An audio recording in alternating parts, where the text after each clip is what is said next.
Hello friends, welcome to கல்டா info Tamil. இந்த உலகத்தில் முக்கால்வாசி பகுதி கடலால் தான் சொல்லப்பட்டிருக்கு. அப்படிப்பட்ட கடல்ல இருந்து டிஜிட்டல் ஸ்கேனிங் மூலமாகவும் மனுஷங்க மூலமாகவும் நிறைய விஷயங்கள் கண்டுபிடிக்கப்பட்டிருக்கு. அந்த விஷயங்கள் நம்மளை ஆச்சரியப்படுத்துகிற வகையிலும் ரொம்பவும் மர்மமாகவும் இருந்திருக்கு. அப்படிப்பட்ட விஷயங்களை தான் இந்த வீடியோவில் பார்க்க போகிறோம். இந்த வீடியோ செம்ம இன்ட்ரெஸ்டிங்காக இருக்கும், அதனால் ஸ்கிப் பண்ணாமல் முழுசாக பாருங்கள். இன்னைக்கான வீடியோட கொஸ்டின் என்ன அப்படின்னா, உங்கள் ஊரில் பீச் இருக்கா? நீங்கள் பீச்சுக்கெலாம் போவீங்களா? பீச்சில் உங்களுக்கு ரொம்ப பிடிச்ச விஷயம் என்னது அப்படின்னு மறக்காம கமெண்ட்டில் சொல்லுங்கள். வீடியோக்குள்ளே போகிறதுக்கு முன்னாடி இந்த வீடியோ லைக் பண்ணி என்னோட சேனலை சப்ஸ்கிரைப் பண்ணிங்க அப்படின்னா எனக்கு அடுத்தடுத்த வீடியோ பண்ணுறதுக்கான என்கரேஜ்மெண்ட்டாக இருக்கும். வாங்க வீடியோக்குள்ளே போகலாம். முதல்ல நீங்கள் பார்க்க போகிறது ஸ்ட்ராங் ரிசர்வாயர் ஸ்டாச்சு. கம்போடியாவில் இருக்கக்கூடிய ஒரு மிகப்பெரிய ஏன்ஷியன்ட் சிட்டி ஆஃப் அனோர் அப்படின்னு சொல்கிறாங்க. இது greatest city in the world அப்படின்னு சொல்கிறாங்க. இதில் large scale of excavation process இன்னுமே போய்கிட்டு தான் இருக்குது. தோண்ட இந்த இடத்துல நிறைய விஷயங்கள் வெளியே வந்துட்டு தான் இருக்குது. அந்த வகையில் 2020 ஒரு வித்தியாசமான விஷயத்தை இந்த இடத்துல கண்டுபிடிச்சிருக்காங்க. அதாவது இங்கே பார்க்குறதுக்கு சீ டர்ட்டில் மாதிரியான ஒரு ஸ்டாச்சுவை கண்டுபிடிச்சிருக்காங்க. இந்த சீ டர்ட்டில் ஹிந்து காடான விஷ்ணு அப்படின்ற மாதிரி அந்த ஊர் மக்கள் சொல்கிறாங்க. சீ டர்ட்டில் மாதிரியான ஸ்டாச்சுவை கண்டுபிடிச்ச இந்த இடத்துல ஒரு மிகப்பெரிய கோவில் இருக்கிறதா கருதப்படுது. பல நாடுகள்ல இருந்தும் வருஷம் இந்த சீ டர்ட்டிலை வழிபடுறதுக்காகவே நிறைய பேர் வருவாங்க. இந்த புகைப்படத்தை பாருங்களேன். அமேசான் காடுகளில் ஓடக்கூடிய அமேசான் ரிவரில் இருந்து கண்டுபிடிக்கப்பட்ட ஒரு வித்தியாசமான ஒரு விஷயந்தாங்க. இது பார்க்குறதுக்கு ஏன்ஷியன்ட் காஃபின், அதாவது பழங்காலத்தில் உருவாக்கப்பட்ட ஒரு சவப்பெட்டி மாதிரி இருந்திருக்கு. இதில் சின்ன சின்ன ரேபிட் ஹோல்ஸ் கூட இருந்திருக்கு. இந்த புகைப்படம் சோஷியல் மீடியாவில் பயங்கரமாக வைரலாகவே இதை பற்றின ஆராய்ச்சிகள் மேற்கொள்ளப்பட்டுச்சு. ஃபைனலாக இதை பற்றின உண்மையும் வெளிவந்திருக்கு. இதை சும்மா ஃபேக்காக இது கொஞ்சம் வைரல் ஆகணும் அப்படிங்கிற பர்பஸோட ஒரு சிலர் உருவாக்கின ஃபோட்டோஷாப் பண்ணப்பட்ட ஒரு சவப்பெட்டி அப்படின்னு சொல்லப்படுது. அடுத்ததான் நீங்கள் பார்க்க போகிறது யான்சி ரிவர் ஸ்டாச்சு. இந்த ரிவர் ஓடுற இடத்துக்கு பக்கத்தில் மனுஷங்க யாராலையுமே வாழ முடியாது. இந்த இடத்த ரொம்ப ரிஸ்கியான பிளேஸ் அப்படின்னு சொல்கிறாங்க. ஏன்னா இந்த இடத்துல எப்போ வெள்ளம் வரும் அப்படின்னு சொல்லவே முடியாது. எப்போவுமே வற்றாத ரிவராக தான் இது ஓடிட்டுருக்கு. ஆனால் 600 வருஷத்துக்கு முன்னாடி இந்த ஆறு வற்றி இருக்கு. அந்த சமயத்தில் ஒரு வினோதமான ஸ்டாச்சுவை இந்த இடத்துல உருவாக்கியிருக்காங்க. அதுக்கப்புறம் இந்த ஆறு வற்றவே இல்லை அப்படிங்கிறதுனால இந்த ஸ்டாச்சு இந்த தண்ணிக்குள்ளேயே மறைஞ்சிருந்திருக்கு. இது வெளிவரவே இல்லை.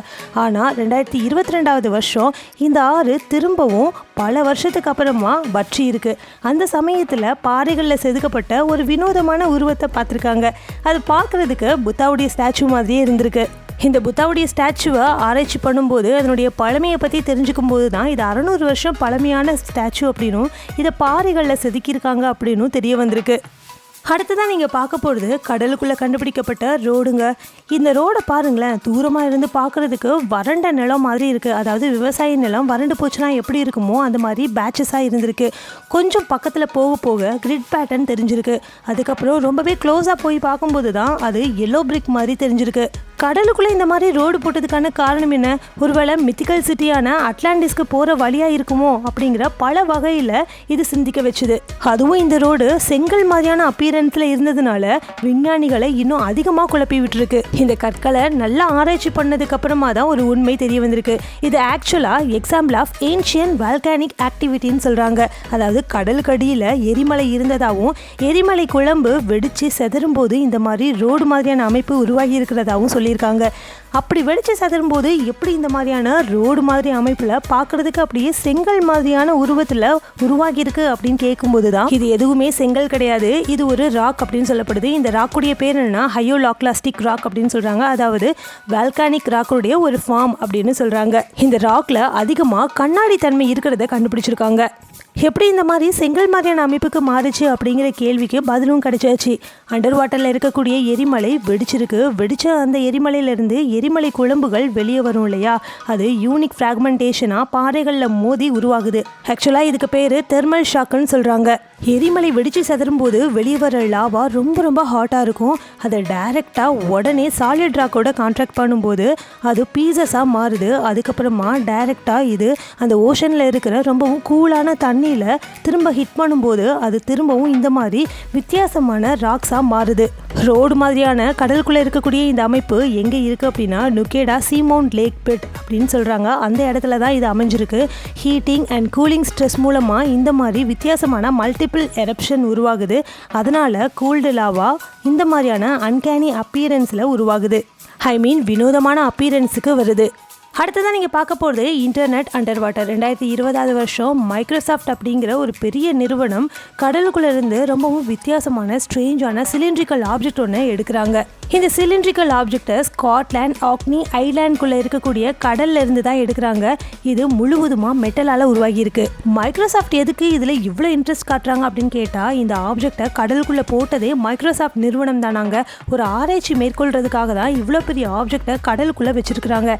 ஆக்சுவலாக இது என்ன தெரியுமா? டேட்டா சென்டரா.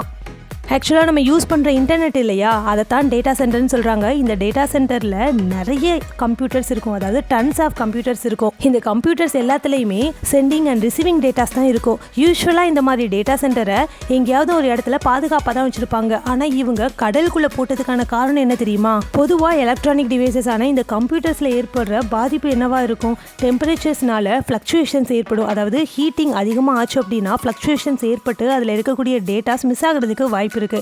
அதே மாதிரி ஈரப்பதம், காற்றில் இருக்கக்கூடிய ஆக்சிஜனால இது துருப்பிடிக்கிறதுக்கு வாய்ப்பு இருக்கு. இது எல்லாத்தையும் அவாய்ட் பண்ணணும் அப்படின்னா இதை கடலுக்குள்ளே போடணும் அப்படின்னு சொல்கிறாங்க. கடலுக்குள்ளே டைரெக்டாக போட மாட்டாங்க. இந்த கம்ப்யூட்டர்ஸ் எல்லாத்தையுமே இந்த மாதிரி மெட்டலால் உருவாக்கப்பட்ட ஒரு சிலிண்ட்ரிக்கல் ஆப்ஜெக்டுக்குள்ளே வச்சு, அதுவும் இந்த ஆப்ஜெக்ட் பார்த்தீங்கன்னா டீஆக்சிஜனரேட்டர் கண்டெய்னர்ஸாக இருக்குங்க. இதனால துருப்பிடிக்கிற வாய்ப்பு ரொம்ப கம்மியாக தான் இருக்கும். அதே மாதிரி நம்ம கடலுக்குள்ளே போடும்போது அது ரொம்ப கூலிங்காக இருக்கிறதுனால டெம்பரேச்சர் ஃப்ளக்சுவேஷன்ஸ் ஏற்படாமல் இருக்கும். ஸோ இதெல்லாம் நடக்குதா அப்படின்னு டெஸ்டிங் ப்ராசஸ்க்காக தான் கடலுக்குள்ளே இந்த ஆப்ஜெக்டை கம்ப்யூட்டர்ஸ் எல்லாத்தையுமே இதுக்குள்ளே வச்சு போட்டிருக்காங்க. அதுவும் ரொம்ப அதிகமான டிஸ்டன்ஸ்லையும் போடலை, கொஞ்சம் கம்மியான டிஸ்டன்ஸில் தான் போட்டிருக்காங்க. இதனால் நமக்கு ஒரு நல்ல இன்டர்நெட் வசதி கிடைக்குதா, நம்மளால் ஈஸியாக சர்ஃப் பண்ண முடியுதா அப்படின்னு பார்க்கும்போது இதனால் ஒரு சக்ஸஸ்ஃபுல்லான விஷயம் தான் நடந்திருக்கு. இது மூலமாக நம்ம சர்ச்சிங் பண்ணும்போது ரொம்பவே ஃபாஸ்ட்டாகவும் இருந்திருக்கு. அதே சமயத்தில் நம்ம வீடியோ ஸ்ட்ரீமிங், கேமிங் இதெல்லாம் பண்ணும்போதும் நமக்கு ரொம்பவே ஃபாஸ்ட்டான இன்டர்நெட் கிடச்சிருக்கு. சரி, ஓகே, இதெல்லாமே நடந்திருக்கு, நல்ல விஷயம் தானே. ஏன் அந்த ஆப்ஜெக்டை கடலுக்குள்ளே வைக்காமல் திரும்பவும் அந்த மைக்ரோசாஃப்ட் நிறுவனம் கடலுக்குள்ளே இருந்து வெளியே எடுக்கிறாங்க அப்படின்னு கேட்டிங்கன்னா, இதை வெறும் டெஸ்டிங் ப்ராசஸ்க்காக மட்டும்தான், டெஸ்ட் ட்ரையல் பண்ணுறதுக்காக தான் கடலுக்குள்ளே போட்டிருக்காங்க.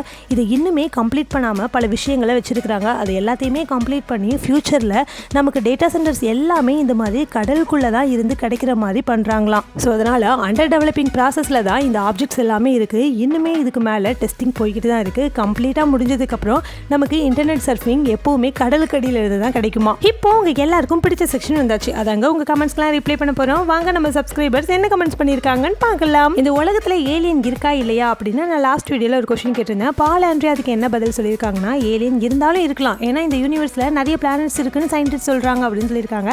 எனக்குமே இதில் ஒரு டவுட் இருக்குது. நம்ம நிறைய செயற்கைக்கோள்களை அனதர் பிளானட்ஸ்க்கு அனுப்புகிறோம், நிறைய மனுஷங்களை அனதர் பிளானட்ஸ்க்கு அனுப்புகிறோம், நிலாவுக்கு அனுப்புகிறோம், இந்த மாதிரி பண்ணிட்டு இருக்கிறோம் இல்லையா. ஸோ அந்த பிளானட்டுக்கு நம்ம வேற்று கிரகவாசி தான். அதே மாதிரி நம்ம பூமி மாதிரியே இன்னொரு பிளானட் இருக்கலாம், அதுலேயும் மனுஷங்க வாழலாம், மனுஷங்க பார்க்குறதுக்கு ஏலியன் மாதிரி இருக்கலாம், அவங்க நம்ம பூமிக்கு இன்னொரு பிளானட்டை விசிட் பண்ணுறதுக்காக வரலாம். அந்த மாதிரி எனக்கு கொஞ்சம் திங்கிங்லாம் இருக்குது. இதே மாதிரி உங்களுடைய கமெண்ட்டும் என்னுடைய வீடியோவில் பண்ணணும்னு நினச்சிங்கன்னா, ஒவ்வொரு வீடியோலையும் நான் கேட்குற கேள்விக்கு நீங்கள் மறக்காமல் கமெண்ட்டில் போய்ட்டு பதில் சொல்லணும். எந்த பதில் எனக்கு ரொம்ப பிடிச்சிருக்குதோ அந்த பதில் எடுத்து நான் என்னோட வீடியோவில் சொல்லுவேன். இந்த வீடியோ ரொம்ப பிடிச்சிருந்தது அப்படின்னா இந்த வீடியோ லைக் பண்ணி உங்கள் ஃப்ரெண்ட்ஸ் அண்ட் ஃபேமிலிக்கும் ஷேர் பண்ணுங்கள். Thank you, friends.